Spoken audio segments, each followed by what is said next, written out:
Bonjour à tous, c'est vraiment un plaisir d'être là. Et en effet, Mathieu a tendance, comme beaucoup de mes collègues à l'Institut, que j'ai rejoint il y a maintenant un mois et demi, de mettre la barre assez haut. Donc j'espère au moins répondre à ce niveau d'attente et d'exigence-là. Contrairement à Mathieu, je vais vous parler plus généralement,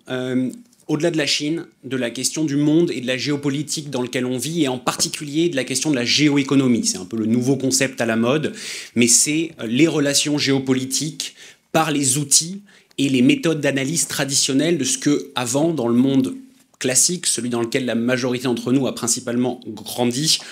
on appelait ça strictement l'économie internationale, parce que cela était drivé en premier lieu par des objectifs de rendement économique. Et de plus en plus, on voit les logiques géopolitiques, donc les logiques de rapport de puissance, venir s'immiscer dans ce que traditionnellement étaient des liens strictement économiques, avec une séparation entre les deux qui convenait à la fois à nos systèmes politiques libéraux et à la fois à notre tradition de regard sur le monde et même d'organisation collective et conceptuelle.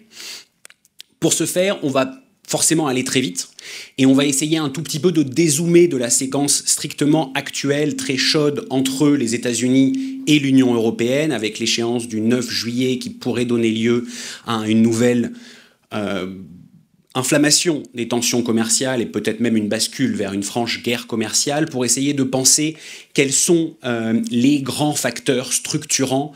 qui ont amené à cette évolution et qui ont vocation à rester au-delà, on va dire, de ce coup de chaud qu'on peut espérer très ponctuel, mais nous y reviendrons. Ou en tout cas pour partie. Le premier des facteurs, et c'est un peu notre obsession, alors je ne sais pas comment revenir à la slide d'avant une fois que j'ai appuyé, mais ce n'est pas très grave. C'est ce que j'ai cru. Pardon, autant pour moi. Le premier des facteurs, ce sera la Chine. Le deuxième, les États-Unis. Ensuite, la réponse principalement au niveau européen, parce que dans ce monde qui se tend, dans ce monde de rapports de force plus brutaux, c'est l'échelle européenne qui, qu'on le veuille ou non, à certains égards, va dicter notre capacité à répondre à ces nouveaux défis. Et ensuite, un zoom plus spécifique sur les problématiques posées aux entreprises et les moyens d'y répondre. C'est aussi d'ailleurs mon champ d'expertise initial, la Chine, et l'analogie qui est souvent faite et qui je trouve assez pertinente, c'est que si les États-Unis de Trump sont une tempête, la Chine de Xi Jinping est le changement climatique.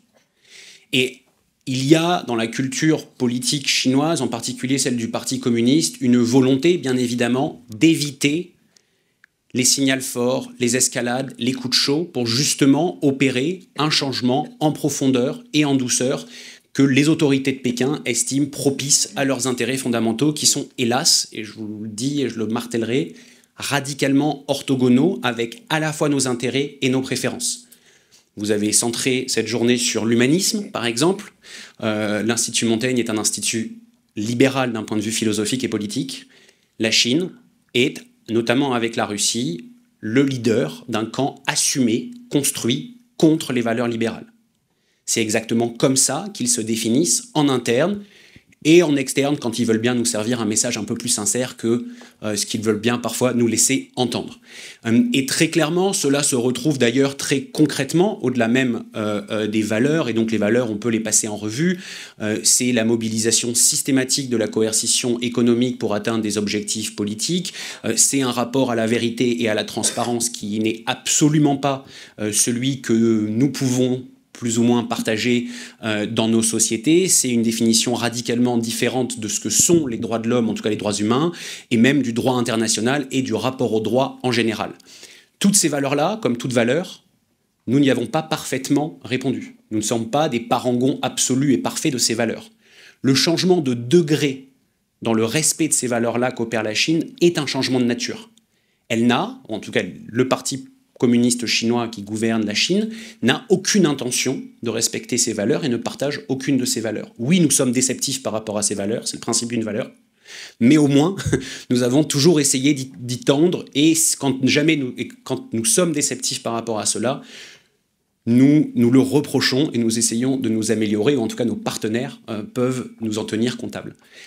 Cela se traduit plus concrètement par des divergences d'intérêts fondamentales au niveau géopolitique. La Chine soutient en premier lieu l'effort de guerre en Russie, l'effort de guerre russe en Ukraine. Sans la Chine de Xi Jinping telle qu'on la connaît, avec sa puissance technologique, industrielle et financière de 2020,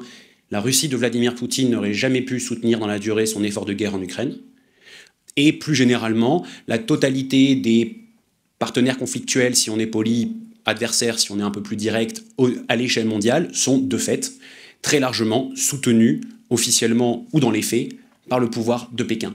Cette divergence-là, elle se retrouve aussi au niveau économique, et donc là, ça répond à un autre ordre de problème, qui est un ordre de problème qu'on peut là partager avec un autre grand pays allié traditionnel sur lequel je reviendrai ensuite, mais que, hélas, nous partageons une analyse commune de quels sont les secteurs stratégiques sur lesquels nous voulons développer à minima des capacités, au mieux une forme de leadership, ou en tout cas être parmi les leaders internationaux, et donc il y a concurrence de fait, avec cette petit ajout côté Pékin, une volonté assumée de domination de ces secteurs stratégiques. Et donc non pas seulement d'être en capacité de se défendre si jamais il devait être privé de ceci, mais une volonté de rendre les autres dépendants, assumés, officiels, des autorités de Pékin sur ses capacités technologiques et industrielles. Et plus généralement, après, dans la manière de conduire l'économie, tous ceux qui ont déjà travaillé avec ou autour de la Chine le savent, un rapport entre l'intervention de l'État, ou en tout cas du parti État, et de l'activité économique marchande telle que nous l'entendons, qui n'est pas du tout le nôtre, un rapport aux questions d'espionnage ou même de coercition économique, non géopolitique, mais là commerciale, qui sont différentes. Et d'ailleurs, on retrouve plus généralement l'ensemble de ces divergences de valeurs au niveau politique dans leur manière d'opérer leurs opérations marchandes. Ça, c'était pour le changement climatique. Ça fait quelques années qu'on l'avait vu venir. Le défi était déjà immense. C'est rajouté de manière clairement affirmée et certaine maintenant un nouveau défi qui est particulier, qu'on peut espérer dans une période on va dire, de séquence extrême avec un retour à une relative, en tout cas pas une normalité telle qu'on l'a connue, mais à un cycle de tension et de divergence peut-être moins aigu, mais en tout cas un allié américain qui lui aussi bascule vers un monde fondé sur la transaction. Et là-dessus, je vais refaire le même point, le monde est toujours fondé sur une forme de transaction. La question, c'est que systématiquement, avant, nous y incluions, avec plus ou moins de sincérité, plus ou moins d'ampleur, une forme de valeur là-dedans. Aujourd'hui, c'est clairement assumé par l'administration Trump, ça l'était un peu moins, il faut dire que ça l'était en réalité un peu moins aussi dans les faits, le cas pour l'administration Biden. Nous avons des États-Unis qui assument être dans une approche purement transactionnelle. Je vous fournis ce que... Enfin, je vous donne quelque chose en adéquation avec ce que j'estime que vous fournissez pour mes intérêts. Cela dans le cadre de Trump, et c'est là où on peut espérer qu'il y a une séquence un peu extrême, s'assortit d'une divergence, là aussi, de valeurs qui sont extrêmement inquiétantes et qui surprennent, on va dire, même les pires scénarios de ce que l'on avait pu anticiper à la fin de l'année dernière, quand on avait vu se profiler un second mandat de celui-ci. Cette volonté qui parfois peut être assumée par certaines branches de l'administration de changement de régime et de retour de l'Europe sur les rails de ce qu'ils estiment être, et je reprends leurs mots,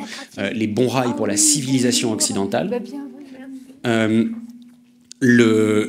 ce titre-là, on peut espérer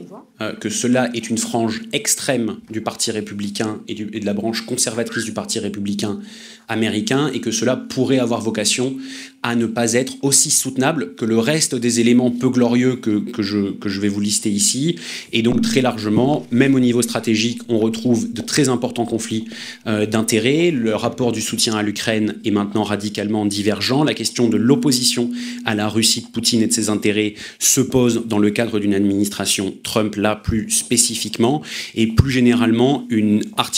adéquation entre nos intérêts et nos principes à l'international, je pense notamment au Moyen-Orient, avec ceux d'une administration américaine qui ne s'embarrasse plus du tout de la coopération avec ses alliés traditionnels et qui a opté pour une approche totalement unilatérale. Hélas, on retrouve à peu près les mêmes problématiques au niveau économique, légèrement divergentes de la Chine, principalement du fait de la divergence fondamentale de leur modèle économique, qui d'ailleurs était une divergence qui s'explique par la complémentarité qui s'était construite durant les 30 dernières années entre, pour faire très très grossier, une Chine industrialiste et des États-Unis principalement concentrés sur les services et notamment sur les services financiers. Et donc là, ce qu'on va retrouver dans le cadre de la relation avec les Européens, c'est une défense farouche des rentes et de toute forme d'intérêt économique américain, indépendamment des questions de valeur. Et on l'a vu la semaine dernière avec l'abandon des ambitions internationales de taxation des grands groupes, notamment dans le secteur digital, qu'avait plus ou moins validé l'administration Biden, et sur lesquels l'administration Trump est officiellement revenue au titre de « il n'y a pas d'intérêt général mondial ». Il n'y a que nos intérêts économiques, les grands groupes en question sont américains, oui c'est injuste, on s'en fiche, on veut garder l'argent. Et plus généralement, la question de la réglementation du secteur digital, qui va de fait nécessairement peser fortement sur des grands groupes américains, risque de systématiquement donner lieu à ce genre de conflictualité, y compris sur des champs qui jusque-là étaient des champs de grande convergence, notamment avec l'administration de Biden, en question de lutte contre la désinformation, obligation de transparence, protection des mineurs. Tout ça vont être des sujets que les Américains vont rendre transactionnels. Nous allons devoir leur donner des choses pour pouvoir réglementer chez nous des groupes américains. Ce sont des choses ce sont des dynamiques qui, dans cette ampleur, sont sans commune mesure avec quasiment tout ce que nous avons connu depuis la Seconde Guerre mondiale. Je pense que sur les valeurs économiques antagonistes, je n'ai pas besoin de détailler excessivement. Le protectionnisme à tout crin qui a été lancé dans le second mandat de Trump est complètement en porte-à-faux avec les préférences collectives à minima de l'Europe, un peu moins de la France qui a toujours eu à cet égard une légère divergence. Mais comme elle est insérée dans un marché unique et dans une politique commerciale extérieure unique, bien évidemment, cela pose des questions. Plus généralement, l'interventionnisme, non pas au sens industriel, mais au sens marchand, c'est-à-dire le fait que le pouvoir exécutif s'immisce directement dans des rapports de décision économique, procède là aussi d'une divergence fondamentale avec notre approche relativement ordolibérale, où l'État et les pouvoirs publics régulent et le marché opère, et les acteurs de marché opèrent librement selon la poursuite de leurs profits et de leurs intérêts. Face à cela, et contrairement à ce qu'on pense souvent, ou ce qu'on peut voir souvent, notamment dans le traitement français, l'Union européenne, d'ailleurs largement du fait des demandes françaises, avait opéré depuis 2017-2018 un virage assez clair vers une forme d'affirmation de puissance géopolitique, préfère parler de géoéconomie dans le cadre de l'Union européenne, puisqu'elle n'a pas de prérogative d'État-nation. Cela s'articule principalement autour du concept de sécurité économique, qui d'ailleurs reflète cette ambition très largement défensive que nous avons à cet égard, c'est-à-dire que nous n'ambitionnons pas, jusqu'à l'heure actuelle en tout cas, et pour les années à venir, de opérer, nous, des coercitions sur des tiers pour les voir opérer des changements de politique qui ne nous affectent pas directement, qui ne sont pas jugés comme agressifs à nos intérêts. Et donc, largement, cette approche s'est construite autour de trois types de politiques, des politiques de protection de nos intérêts, et en particulier de notre marché, des politiques de partenariat avec des partenaires internationaux, et de plus en plus, des politiques de promotion de certaines de nos industries et de nos activités jugées critiques pour notre enjeu de puissance. Cette ambition, elle répond principalement à 4 risques qui, je pense, vous parleront assez rapidement et qui sont des risques qui ont là aussi toujours existé, mais dont l'ampleur, en tout cas le changement de magnitude, a fait changer de nature le traitement de ceux-ci par les autorités publiques, avec un risque sur les chaînes d'approvisionnement et les questions de résilience de celles-ci, un risque sur les infrastructures critiques, les enjeux de sécurisation de nos actifs technologiques stratégiques, et enfin les questions d'actifs. En français, on va dire arsenalisation, pour ne pas utiliser un anglicisme, de nos éventuelles dépendances, telles qu'on a pu le voir, bien évidemment, dans le cas de l'invasion russe de l'Ukraine et des coupures sur le gaz en direction de l'Europe. Là aussi, en effet, les Français étaient plutôt en avance de charge. Cela correspond assez largement à un agenda de longue date français au niveau européen. Ceci étant dit, si l'agenda a été lancé, il y a des questions sérieuses qui se posent sur la capacité de l'Europe en général d'être assez agile et d'être assez rapide pour répondre à des défis qui, eux, ne nous attendent absolument pas. Là-dessus, souvent, on peut avoir l'impression que l'Europe ne fait pas grand-chose et qu'on parle pour ne rien dire. Là, c'est un graphe beaucoup trop chargé pour un consultant, par exemple, mais qui a simplement vocation à vous montrer la flopée, la salve de mesures, et notamment l'accélération de celles-ci qui ont été entreprises au niveau européen avec quasi systématiquement des transcriptions au niveau national. Et vous montrer que malgré tout, il existe une prise de conscience au niveau européen et il y a un effort qui est conduit. Ceci étant dit, je ne veux pas être excessivement positif. Monsieur Draghi, qui est donc le maître d'œuvre de ce fameux rapport Draghi de l'année dernière qui devait permettre à l'Union européenne, à l'Europe en général, de mettre un terme au phénomène de décrochage économique qu'on observait vis-à-vis des États-Unis et plus généralement vis-à-vis du rattrapage chinois, l'a dit l'année dernière. Si vous ne voulez pas mettre plus en commun au niveau politique, si vous ne voulez pas faire de dette commune, si vous ne voulez pas dépenser plus, il y a un moment donné,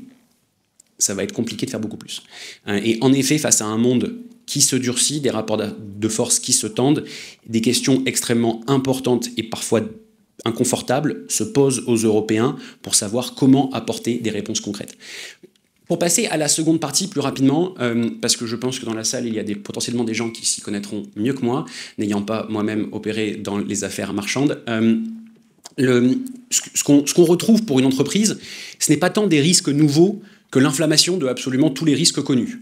Donc, au niveau de vos intrants, vous avez un risque de renchérissement à cause des tensions commerciales et même des tensions logistiques. Vous avez des risques de déni d'accès qui maintenant se démultiplient. Et vous avez des risques d'espionnage qui sont encore plus saillants que par le passé, puisque les acteurs qui étaient largement investis sur ces sujets d'espionnage ont renforcé leur investissement, que ce soit en premier lieu, si on s'en réfère aux déclarations de nos autorités en charge de l'intelligence économique, en premier lieu et très loin devant, la Chine, et en second lieu, l'allié traditionnel américain que j'évoquais tout à l'heure. Au niveau des capitaux, il existe là aussi un risque de coercition et d'entrisme et un risque de réputation renforcée, notamment du fait de la démultiplication de capitaux issus de pays, on va dire, non affinitaires, que ce soit en Asie, en particulier en Chine, mais aussi au niveau du Moyen-Orient. Au niveau des IDE, bien évidemment, vous risquez encore plus qu'avant, de vous retrouver pris dans les feux géopolitiques, que ce soit via des saisies d'actifs pour certains secteurs stratégiques ou dans le cadre de tensions extrêmement violentes avec certains acteurs. On peut penser à la fin de l'accord avec l'Iran il y a maintenant quelques années, ou le cas russe, bien évidemment. Bien évidemment, des questions d'amende qui deviennent plus fréquentes et en général plus importantes, un renforcement des objectifs de transfert coercitif de savoir et de capacité,